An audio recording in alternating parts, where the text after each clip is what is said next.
আসসালামু আলাইকুম। প্রিয় দর্শক, অন্য মঞ্চের আলাপচারিতায় আপনাদের সকলকে আমন্ত্রণ জানাচ্ছি। আজ আমাদের সঙ্গে আলোচনার জন্য আমন্ত্রিত অতিথি হিসেবে আছেন এত আওয়ামী লীগ আছে কোথায়? এটাই এখন বাংলাদেশের প্রশাসন, বাংলাদেশের শাসন যারা চালাচ্ছে তাদের মাথা ব্যথার কারণ এখন এইটাই, এই একটা প্রশ্ন। এবং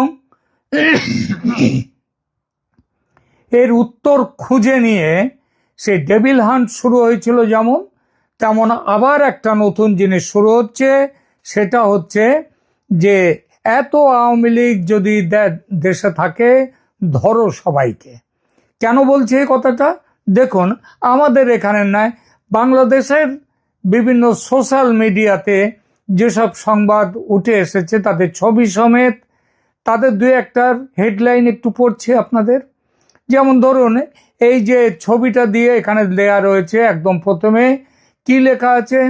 থামছেই না আওয়ামী লীগের মিছিল, গোয়েন্দা তৎপরতা নিয়ে প্রশ্ন। প্রশ্ন কারা করছে?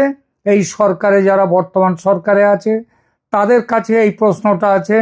তারা বলছে যে থামছেই না আওয়ামী লীগের মিছিল, গোয়েন্দা তৎপরতা নিয়ে প্রশ্ন। এরপরে আর একটা দেখাচ্ছি, এখানে দেখুন, এখানে আর একটা ছবি এসছে, সেখানটাও বলছে আওয়ামী লীগের ঝটিকা মিছিল নিয়ন্ত্রণ করতে কঠোর ব্যবস্থার সিদ্ধান্ত। এটা এইবার এইটা খবরটা একটুখানি আপনাদের একটু পড়ে আপনাদের শোনাই যে কি বলছে এখানে। যে আওয়ামী লীগের এই যে বিভিন্ন যে ঝটিকা মিছিল বেরোচ্ছে বিভিন্ন জায়গায়, আগে 2-5 জন বেরোতো, এখন শুধু 2-5 জন নয়, এখন এরকম বিভিন্ন জায়গায় যখন তখন বেরিয়ে যাচ্ছে। এবং রাস্তায় সেই মিছিল বেরিয়ে যাওয়ার জন্য পরে তার মধ্যে আর ওই 50, 100, 200 মানুষ থাকছে না, তার মধ্যে আরো বড় সংখ্যায় হাজার হাজার মানুষ মিছিলে যোগ দিচ্ছে। ওই মব পাঠিয়ে, পুলিশ পাঠিয়ে, সেনা পাঠিয়ে তাদেরকে থামানো যাচ্ছে না। তো এই খবরটায় কি এসছে, একটা খবর আপনাদেরকে বলি। এটা খবরটা দিচ্ছে আজকের পত্রিকা নামে বাংলাদেশেরই একটা সংবাদ মাধ্যম। তারা কি বলছে? যমুনায় উচ্চ পর্যায়ের বৈঠক, তাদের শিরোনাম। এবং সেই শিরোনাম দিয়ে তারা বলছে যে আওয়ামী লীগের ঝটিকা মিছিল নিয়ন্ত্রণে কঠোর ব্যবস্থার সিদ্ধান্ত। খবরে কি আসছে? বড় খবরে যেটা এসছে সেই খবরটা একটু পড়ি। খবরে বলা হয়েছে, এই ছবিটাও দেখুন কিরকম সবাই একেবারে কঠোর সিদ্ধান্ত নেওয়ার জন্য আওয়ামী লীগের বিরুদ্ধে কিভাবে বসে আছেন, ছবিটাও একটু দেখে নিন। এইবার খবরে কি বলছে? খবরে বলছে দেশের সার্বিক আইন শৃঙ্খলা পরিস্থিতি নিয়ে রাষ্ট্রীয় অতিথি ভবন যমুনায় সরকারের উচ্চ পর্যায়ের বৈঠক অনুষ্ঠিত হয়েছে আজ রোববার। আজ মানে গতকালকের খবর এটা। আজ রোববার অন্তর্বর্তী সরকারের প্রধান উপদেষ্টা ডক্টর মোহাম্মদ ইউনূসের সভাপতিত্বে এই বৈঠকে কার্যক্রম নিষিদ্ধ থাকলেও আওয়ামী লীগের ঝটিকা মিছিলের বিরুদ্ধে কঠোর আইনি ব্যবস্থার সিদ্ধান্ত হয়। বিকেলে ফরেন সার্ভিস একাডেমিতে আয়োজিত সংবাদ সম্মেলনে প্রধান উপদেষ্টার প্রেস সচিব শফিকুল আলম বৈঠকের বিষয়ে বিস্তারিত তুলে ধরেন। প্রেস সচিব বলেন, গত কিছুদিনে কিছু ঘটনা ঘটেছে, তার আলোকে এই বৈঠক হয়। কার্যক্রম নিষিদ্ধ থাকলেও আওয়ামী লীগের ঝটিকা মিছিল বেরোচ্ছে। প্রধান উপদেষ্টার সঙ্গে বৈঠকে ঝটিকা মিছিল সহ বেআইনি সমাবেশের বিষয়ে মনিটরিং জোরদারের সিদ্ধান্ত হয়েছে। এর নেপথ্যে যারা সক্রিয় রয়েছেন তাদের বিরুদ্ধে কঠোর আইনি ব্যবস্থা নেওয়া হবে। শফিকুল আলম আরও বলেন, রাজনৈতিক দলগুলো যাতে নিজেদের মধ্যে ভালো সম্পর্ক বজায় রাখে এবং নির্বাচন ঘিরে যাতে কোথাও কোনো ধরনের নিরাপত্তাজনিত ঘটনা না ঘটে সে বিষয়ে সবাইকে সতর্ক থাকার আহ্বান করেন প্রধান উপদেষ্টা। তিনি রাজনৈতিক দলগুলোর মধ্যে আরো নিবিড় সম্পর্ক গড়ে তোলার বিষয়ে জোর দেন। শফিকুল আলম বলেন, দেশ যখন নির্বাচনের দিকে এগোচ্ছে এবং জুলাইয়ের হত্যাযজ্ঞের সঙ্গে জড়িত ব্যক্তিদের বিচার প্রক্রিয়া যখন দ্রুত এগোচ্ছে, তখন পতিত পরাজিত ফ্যাসিবাদী শক্তি মরিয়া ও বেপরোয়া হয়ে পড়ছে। তারা দেশের সার্বিক শান্তি শৃঙ্খলা বিনষ্ট করতে এবং গণতান্ত্রিক অগ্রযাত্রাকে ব্যাহত করতে সব শক্তি নিয়ে মাঠে নামছে। বিষয়টি নিয়ে বৈঠকে আলোচনা হয়।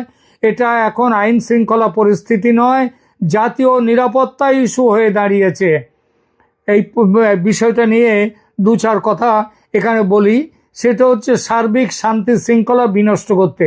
আচ্ছা বলুন তো, বাংলাদেশে কোনো শান্তি শৃঙ্খলা বলে, আইনের শাসন বলে কিছু আছে? গণতান্ত্রিক ব্যবস্থা বলে কিছু আছে? বিচার ব্যবস্থার স্বাধীনতা বলে কিছু আছে? কিচ্ছু নেই। তবু বলা হচ্ছে যে আওয়ামী লীগ নাকি এগুলো ধ্বংস করবে। এবং এখানে বলছে কি বলা হলো, এটা আইন শৃঙ্খলার বিষয় নয়, এটা জাতীয় নিরাপত্তার ইস্যু হয়ে দাঁড়িয়েছে।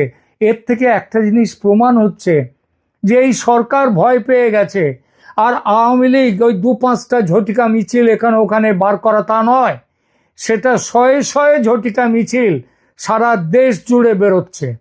এবং তার ফলে এরা এখন কি করছে, কি করবে, এটা এখন আইন শৃঙ্খলার প্রশ্ন বলছে না, বলছে এটা হচ্ছে জাতীয় নিরাপত্তার ইস্যু। যেন আওয়ামী লীগ দেশটাকে দখল করলে দেশের জাতীয় নিরাপত্তা সেটা বিঘ্নিত হবে।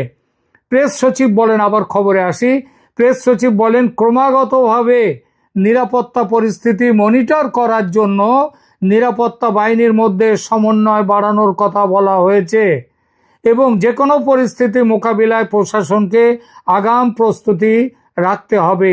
এর পাশাপাশি ডাকসু নির্বাচন যাতে ওই ঢাকা ইউনিভার্সিটির স্টুডেন্টস ইউনিয়নের যাতে শান্তিপূর্ণ উৎসব মুখর পরিবেশ হয়, সেজন্য বিশ্ববিদ্যালয় প্রশাসনকে সর্বাত্মক সহযোগিতা দেওয়ার নির্দেশ দিয়েছেন প্রধান উপদেষ্টা। সম্প্রতি রাজবাড়ির ঘটনার বিষয়ে প্রধান উপদেষ্টার উপপ্রেস সচিব আবুল কালাম আজাদ মজুমদার বলেন, এ পর্যন্ত 7 জনকে গ্রেপ্তার করা হয়েছে। এই 7 জনের মধ্যে অন্তত 2 জন স্থানীয় আওয়ামী লীগের রাজনীতির সঙ্গে জড়িত। ভাষাটা লক্ষ্য করুন, 7 জনকে রাজবাড়ির ঘটনায়, ওই মিছিল সংক্রান্ত ঘটনায় 7 জনকে গ্রেপ্তার করা হয়েছে। এই গ্রেপ্তার 7 জনের মধ্যে 2 জন হচ্ছেন আওয়ামী লীগের কোনো নেতা নন, তারা সাধারণ কর্মী, সাধারণ মানুষ এবং আওয়ামী লীগের রাজনীতির সঙ্গে জড়িত। তারা কেউ দলের সদস্য সম্ভবত নয়। তো এই মানুষরা এখন এগিয়ে এসেছে আওয়ামী লীগের হয়ে নেতৃত্ব দিতে, এই সরকারের বিরুদ্ধে প্রতিবাদ জানাতে রাস্তায়, এবং শেখ হাসিনার যে শাসন সোনার বাংলা গড়ার দিকে এগিয়ে নিয়ে গিয়েছিল, সেই শাসনকে ফিরিয়ে আনার জন্যে তারা লড়াইতে নামছে, তারা রাস্তায় আজ নামছে। 7 জনকে ধরেছে, তার মধ্যে 2 জন হচ্ছে এই আওয়ামী লীগের রাজনীতির সঙ্গে জড়িত, স্থানীয় রাজনীতি। তারা কেউ কোনো নেতা টেতা কিচ্ছু নয়। এই জায়গায় এসেছে আজ মানুষ। আজকে নির্বাচনে আওয়ামী লীগের নাম থাকলে, আওয়ামী লীগ এলে আসবেই, এটা লিখে নেওয়া যায়। তাহলে এরা কিন্তু আওয়ামী লীগের হয়ে ভোট দেখবেন, নির্বাচনে আওয়ামী লীগের নৌকা তরতর করে এগিয়ে যাবে। এখানে আর কি বলেছেন তিনি, ওই যে উপপ্রেস সচিব আবুল কালাম আজাদ মজুমদার, তিনি বলেছেন ভিডিও ফুটেজ পর্যালোচনা করা হচ্ছে, পুলিশ জানিয়েছে যারাই এর সঙ্গে জড়িত তাদের বিরুদ্ধে ব্যবস্থা নেওয়া হবে। 2 জন আওয়ামী লীগের রাজনীতির সঙ্গে জড়িত, আর 5 জন তারা রাজনীতির সঙ্গে জড়িত নয়, কিন্তু তারা মিছিলে ছিল, তারা রাস্তায় এসেছিল। ভয়টা এখানে যে এত করেও, এত অত্যাচার চালিয়েও, ডেভিল হান্ট করেও, মবকে খেপিয়ে দিয়ে, আওয়ামী লীগ কর্মীদের মেরে ফেলে, আওয়ামী লীগ কর্মীদেরকে ঘর বাড়িতে আগুন জ্বালিয়ে তাদের সম্পত্তি লুট করেও আওয়ামী লীগকে থামিয়ে রাখা যায়নি। কারণ আওয়ামী লীগকে থামিয়ে রাখা, আওয়ামী লীগ তারা আজকে দেশের মানুষ, তারা আজকে বাঁচার জন্যে তারা রাস্তায় এসে দাঁড়িয়েছেন, এবং এই বাঁচার লড়াই থেকে তাদেরকে আর কেউ হটাতে পারবে না। তাই যতই এই সরকার দমন পীড়ন মূলক ব্যবস্থা যত নিন, মনে রাখবেন আওয়ামী লীগকে, আওয়ামী লীগের কর্মীদের, এই সাধারণ মানুষের এই জেগে ওঠাকে থামাতে পারবে না। আর ফেব্রুয়ারির নির্বাচন, সেই নির্বাচন যাতে না হয় তার জন্যে এই সরকার অনেক কিছু করছে, অনেক কিছু করছে। আবার ভারত বিরোধী স্লোগান আবার বাড়িয়ে দিয়েছে। গতকাল দিল্লির গত শনিবার দিল্লির একটি সাধারণ সেমিনার নিয়ে এই সরকার কতটা ভয় পেয়েছে এবং বাংলাদেশে কিভাবে ভারত বিরোধী মনোভাবকে আবার বাড়িয়ে দেওয়া হচ্ছে সে সম্পর্কে বলা হয়েছে। সে সম্পর্কে বলেছি, আজকে একটু আগেই ভিডিওটা দিয়েছি, দেখে নেবেন। আর একটা কথা, সেটা হচ্ছে আওয়ামী লীগকে বাদ দিয়ে নির্বাচন যে হবে না, ভারত সেটা স্পষ্ট বলে দিয়েছে, এবং এজন্যে ভারতকে যা করতে হয় তাই করবে ভারত। সুতরাং চিন্তার কোনো কারণ নেই। আওয়ামী লীগের যারা আছেন, ওই যে প্রথমে আমি ক্যাপশন দিয়েছি না, যে এত আওয়ামী লীগ আছে কোথায়, আওয়ামী লীগকে দমন করা যাবে না। আওয়ামী লীগ ছড়িয়ে আছে সারা দেশে, এবং ঠিক সময় হলে তারা রাস্তায় নামতে শুরু করেছে।